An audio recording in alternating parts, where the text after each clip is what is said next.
रहमान रहीम। अस्सलाम वालेकुम। First year class students, ये आप लोगों की इंग्लिश की न्यू बुक है। आज जो है हम लोग इसका यूनिट 2 जो है preservation of nature once more to the lake, unit 2.1 है। टेक्स्ट है once more to the lake. इनकी समरी मैंने लिखी है, मैं आप लोगों से वो शेयर कर रहा हूँ। ठीक है जी। ये कायदे आज़म की समरी जो है यूनिट 1.1 की मैं ऑलरेडी शेयर कर चुका हूँ। ये है once more to the lake. Summary समझा चुका हूँ कि मैं 1/3 होनी चाहिए। फॉर एग्जांपल 100 वर्ड्स हैं तो 33 वर्ड्स होने चाहिए। तो लेट्स स्टार्ट। समरी का जो पहला पैराग्राफ है, आजकल जो है समरी की लेंथ बहुत ज़्यादा देखी जाती है, मतलब चेकिंग करने में। हालांकि ये लेंथ ज़रूरी नहीं है। समरी का मवाद जो मेन पॉइंट्स होनी चाहिए वो समरी में होनी चाहिए। ठीक है, जो लेसन में है। तो once more to the lake summary का जो पहला है, इंट्रोड्यूस करेंगे कि भाई इस लेसन में है क्या। ठीक है, ये जो समरी का रूल होता है। Once more to the lake by an American writer E.B. White. Once more to the lake American writer ने लिखा है, is a narrative essay or memoir. एक नेरेटिव एसे है या उनकी यादगिरी है, यादगिरी जो है, which describes the essay's experience of visit and revisit to the lake in Man in East America। East America में एक लेक है, मैन लेक। उनकी जो राइटर है, आथर है E.B. वाइट, वो पहले जब बच्चे थे अपने अब्बू के साथ जाते थे उस झील में, और उसके बाद जब बाप हुए, फादर हुए, तो फिर भी वो जाते थे। तो उनकी मेमोरी या उनकी जो पास्ट जो एक्सपीरियंस है वो बताया गया है। He had visited the lake several times during his childhood with his family and during his old age with his son। बचपन में अपनी फैमिली के साथ वो जाया करते थे और जब बड़े हो गए तो अपने बेटे के साथ गए। Whatever he gained experience during his visit and revisit he shared all here in the essay। जो भी उन्होंने एक्सपीरियंस हासिल किया वहाँ से वो सारा शेयर कर रहे हैं ये। Through this essay he tries to be escapist but he could not escape from the harsh realities of the life.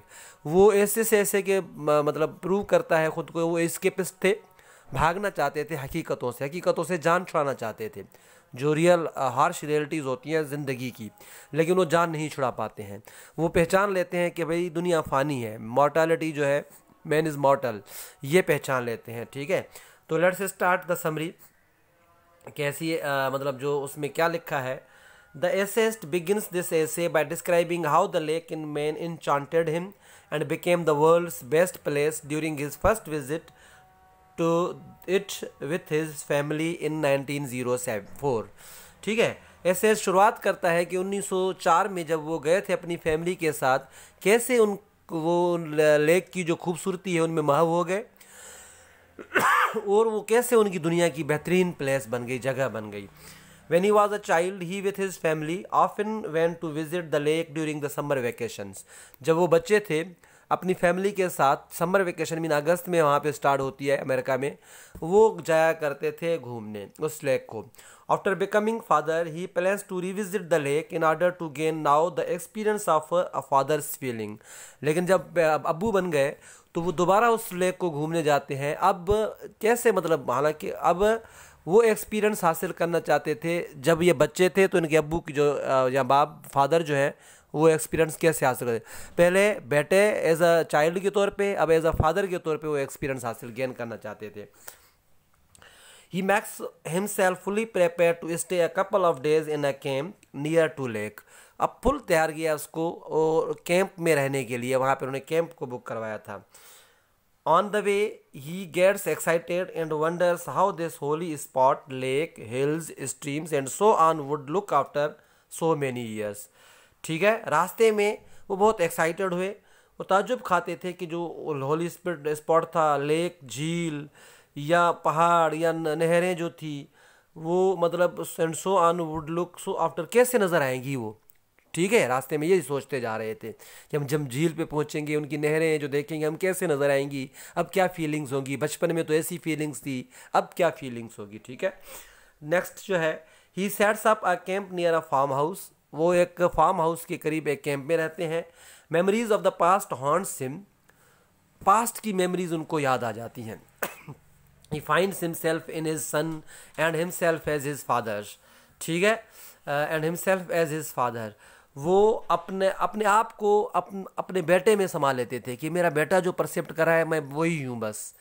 और वो खुशी मतलब देख रहा है अपने बेटे में कि भाई मैं पास्ट में मैं भी ऐसे ही करता था जो मेरा बेटा एक्सपीरियंस कर रहा है, और अब अपने आप को अब्बू मतलब की तरह तौर पे पेश कर रहा है कि मैं जब बेटा था घूमने जाता था उसको, तो मेरे फादर जो थे वो कैसे मतलब इससे एंजॉय करते थे। He is different now, sorry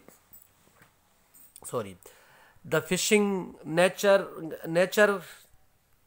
nature gazing, walking through the grass, chasing the insects, swimming, etc. all remind him of his own cheerful childhood youth.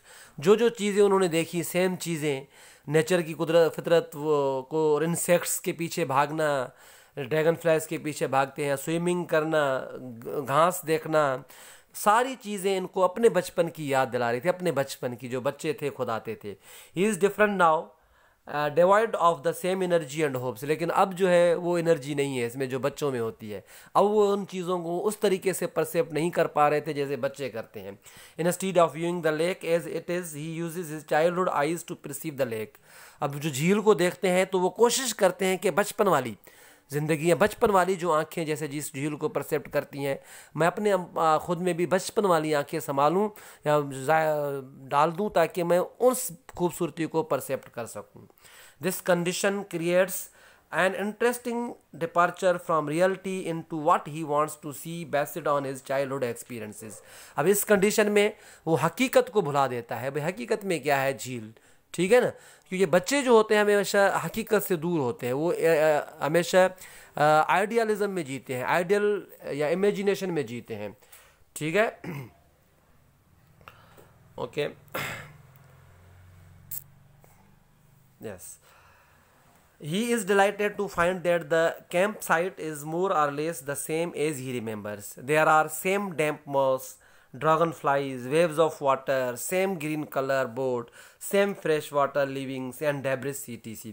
वो महसूस करता है कि ये तो बहुत कुछ चीज़ें वहाँ पे सेम हैं जब मैं बचपन में आता था यहाँ पे, और सेम ही वो मज़ा दे रही हैं, सेम ही इंजॉयमेंट आ रही है, लेकिन कुछ चीज़ें चेंज भी हुई हैं, वो भी बता रहे हैं यहाँ पे। However he criticises the technology which pollutes the peaceful atmosphere of the lake.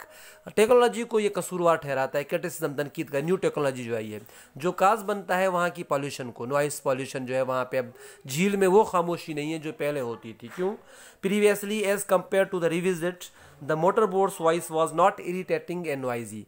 जो मोटर बोट्स जो यूज़ होती थी, लकड़ियों से यूज़ करते थे पहले तो इतनी नॉइजी नहीं होती थी, जो मॉडर्न टेक्नोलॉजी की वजह से मोटर लगा है उसमें, या नए नए मोटर जो लगे हैं, बहुत सारे मोटर आ गए हैं, तो और भी नॉइजी एंड इरिटेटिंग आवाज़ हो गया है उनका। The wagon road is also tarred are pitched fully. अब वैगन रोड भी पिच्ड फुली किया गया, टार्ड, वो नेचुरल ब्यूटी उसमें नहीं रही है। The movies has also made the workers show who started to use make and speak mannerly oppose to the natural tone. जो मूवीज़ देख के जो वेट्रेसेस हैं यहाँ पे काम करने वाले हैं, उन्होंने मूवीज़ देखी है तो पहले वो नेचुरल टोन में बात करते थे, मेकअप के बिना, कुदरती खूबसूरती झील से, ऐसे कि झील के जो बंदे होते हैं मछेरे वगैरह वगैरह उस जैसे लगते थे।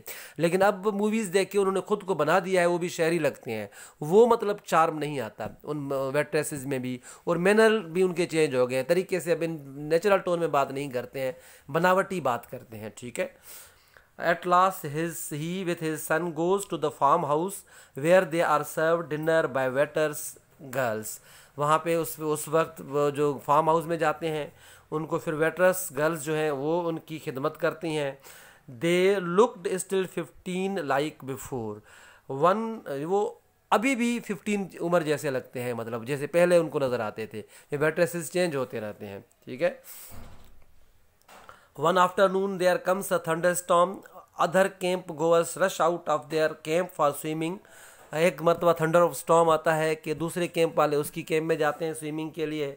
His son also wants to go for swim with others. White looks at his son changing the garment for swimming. ठीक है ना, अपने बेटे को देखता है कि भाई वो चेंज कर रहा है गारमेंट्स स्विमिंग के लिए। At the same time he feels pain in his ground. इनकी जो पीठ और उसके नीचे जो होते हैं, मतलब उस पे उनको दर्द महसूस होता है पीठ पे। It means that he is aware of his mortality and he can not escape. अब इनको पता चल जाता है कि दुनिया फ़ानी है, हमारी कोई भी नेचुरल ब्यूटी में महव हो जाए, लेकिन हमें हकीकत को तस्लीम करना है। हमारी उम्र जो है वो ख़त्म होने वाली है, ज़िंदगी जो है 4 दिन है, ज़िंदगी एक जगह पे रुकने वाली नहीं है। तो खूबसूरती को परसेप्ट करो, उनकी तारीफ़ किया करो और महव हो जाने की कोशिश करो, लेकिन दुनिया की हकीकतों को भी देखो और अपनी जिम्मेदारियों को भी पूरा करो। ठीक है, तो ये समरी थी। अब नेकलेस की समरी मैं बाद में आप लोगों से शेयर करूंगा। तब तक के लिए अल्लाह हाफिज़।